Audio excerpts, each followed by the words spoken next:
Perkenalkan, nama saya Margareta Angelina Nainggolan dengan NIM 23K10062 dari program studi Teknik Informatika. Pada kesempatan kali ini, saya akan mempresentasikan hasil analisis Social Network Analysis atau SNA dengan judul Analisis Jaringan Followers dan topik pada influencer Twitter. Media sosial, khususnya Twitter atau X, telah menjadi platform utama interaksi digital di era modern ini. Para influencer memiliki peran yang sangat penting dalam penyebaran informasi karena mereka memiliki jangkauan audiens yang luas dan pengaruh yang signifikan. Pemahaman tentang struktur jaringan sosial menjadi krusial untuk membantu strategi komunikasi dan pemasaran yang lebih efektif. Studi kasus yang saya ambil adalah analisis jaringan followers pada influencer Twitter. Jaringan ini terdiri dari 500 node yang mewakili pengguna Twitter dengan ID dari 1 juta hingga 1.499.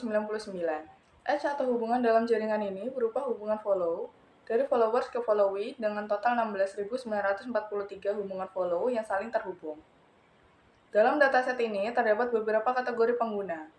Ada 39 influencer dengan topik tech, sport, food, dan politik. Ada 10 broker yang berperan sebagai penghubung antar topik, ada lebih dari 60 bot yang memberikan pembaruan otomatis, dan lebih dari 300 regular user. Untuk analisis, saya menggunakan bahasa pemrograman Python dengan library NetworkX untuk membangun dan menganalisis graf. Pandas untuk manipulasi data, serta Matplotlib untuk visualisasi jaringan. Berikutnya adalah proses load data dan build graph. Di sini saya menggunakan Pandas untuk membaca file follownetwork.csv dan user.csv. Kemudian saya membangun directed graph menggunakan NetworkX. Setiap baris dalam file follow network menjadi sebuah edge dan atribut pengguna seperti role dan primary topic diambil dari file user. Hasilnya, kita mendapatkan 500 node dan 16.943 edge. Slide ini akan menampilkan statistik dasar dari jaringan yang saya analisis. Pertama, saya menghitung density atau kepadatan jaringan. Hasilnya adalah 0,0679. Angka ini berarti hanya sekitar 6,79% dari semua kemungkinan koneksi yang benar-benar terbentuk. Ini menunjukkan bahwa jaringan tidak terlalu padat. Kedua, saya menghitung diameter jaringan. Diameter adalah jarak terjauh antara dua node dalam jaringan. Hasilnya adalah 4, yang berarti informasi dapat menyebar dari satu pengguna ke pengguna lainnya dalam maksimal 4 langkah. Ini adalah angka yang sangat kecil dan menunjukkan jaringan yang sangat efisien. Ketiga, saya melihat 10 pengguna dengan followers terbanyak. Peringkat pertama ditempati oleh influencer 2 dari topik sport dengan 206 followers. Menariknya, topik food mendominasi daftar ini dengan 5 dari 10 posisi teratas. Ini menunjukkan bahwa konten food memiliki daya tarik yang sangat kuat di jaringan ini. Selanjutnya membahas tentang clustering dan small word. Pertama, saya menghitung average clustering coefficient yang bernilai 0,33. Angka ini cukup tinggi dan menunjukkan bahwa terbentuk kelompok-kelompok atau komunitas yang kuat di dalam jaringan. Pengguna cenderung terhubung dengan pengguna lain yang memiliki kesamaan topik. Kedua, saya menghitung average path length atau rata-rata jarak antar pengguna. Hasilnya adalah 1,89, yang berarti rata-rata setiap pengguna hanya terpisah dalam 2 langkah untuk saling terhubung. Yang ketiga, saya menguji apakah jaringan ini memiliki karakteristik small word dengan membandingkan dengan random graph. Hasilnya, small word coefficient adalah 2,4052, yang jauh lebih besar dari 1. Ini menegaskan bahwa jaringan followers Twitter ini memiliki struktur small word yang sangat kuat, di mana terjadi keseimbangan antara clustering yang tinggi dan jarak yang pendek. Selanjutnya, saya akan membahas tentang sentralitas, khususnya betweenness centrality. Betweenness centrality mengukur seberapa sering sebuah node menjadi jembatan atau penghubung antar node lain dalam jaringan. Semakin tinggi nilai betweenness, semakin penting peran node tersebut sebagai penghubung. Hasil analisis menunjukkan bahwa 10 besar betweenness centrality semuanya didominasi oleh influencer, bukan broker. Ini adalah temuan yang menarik. Influencer 5 dari topik tech menempati posisi pertama dengan skor 0,0229, diikuti oleh influencer 16 dari politik dan influencer 7 dari food. Setiap topik memiliki wakilnya dalam 10 besar ini. Tech memiliki 3 influencer, politik 3 influencer, food 2 influencer, dan sport 2 influencer. Ini menunjukkan bahwa influencer dari semua topik berperan penting sebagai pusat penghubung dalam jaringan. Berbeda dengan dugaan awal, broker tidak mendominasi betweenness. Justru influencer yang menjadi pusat jaringan. Pembahasan selanjutnya adalah tentang deteksi komunitas menggunakan algoritma Louvain. Hasilnya sangat menarik. Algoritma mendeteksi 4 komunitas yang sempurna, di mana setiap komunitas mewakili satu topik utama tanpa ada pencampuran. Komunitas tech beranggotakan 125 orang, food 125 orang, sport 126 orang, dan politik 124 orang. Ukuran keempat komunitas ini hampir semua rata. Ini adalah temuan yang sangat signifikan karena menunjukkan bahwa jaringan ini terbagi sempurna berdasarkan topik. Tidak ada campuran topik dalam satu komunitas. Struktur jaringan ini sangat terorganisir.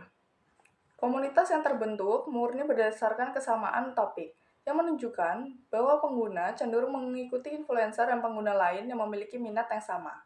Selanjutnya adalah analisis broker yang merupakan implementasi dari prinsip weak ties. Broker adalah pengguna yang berperan sebagai jembatan penghubung antar komunitas yang berbeda.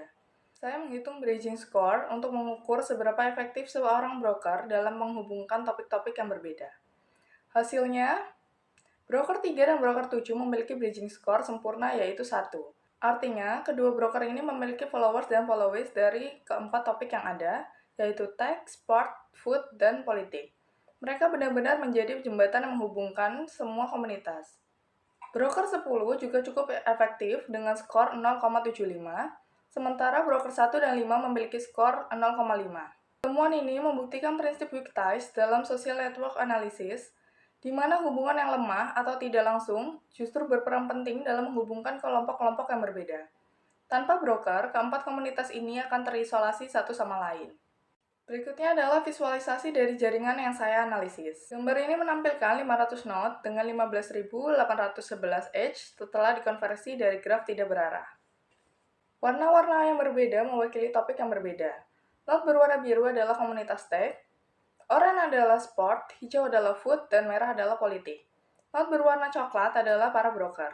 Dari visualisasi ini dapat dilihat dengan jelas 4 kelompok besar yang terbentuk berdasarkan warna. Broker yang berwarna coklat terlihat berada di posisi tengah menghubungkan keempat kelompok tersebut.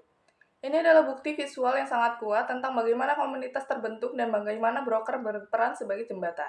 Terlihat sangat jelas bahwa setiap komunitas murni terdiri dari satu topik saja.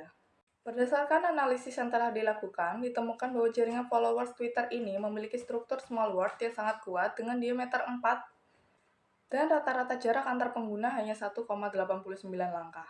Terbentuk 4 komunitas sempurna yang masing-masing mewakili satu topik, yaitu tech dengan 125 anggota, food 125 anggota, sport 126 anggota, dan politik 124 anggota.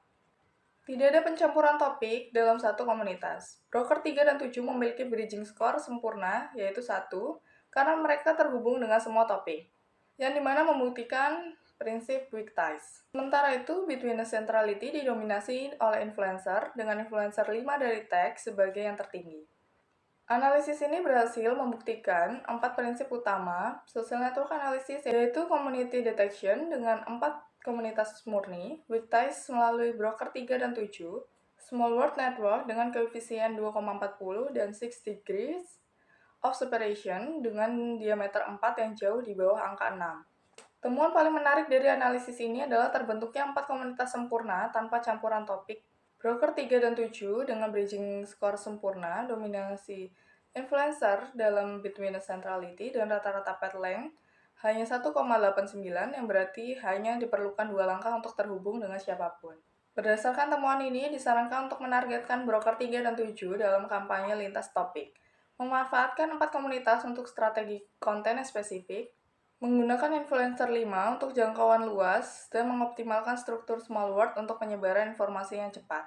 Kesimpulannya, jaringan followers Twitter ini sangat terorganisir dengan komunitas topik yang jelas, broker yang efektif sebagai jembatan penghubung, dan struktur small world yang kuat sehingga sangat efisien untuk penyebaran informasi. Demikian presentasi yang dapat saya sampaikan. Terima kasih atas perhatiannya.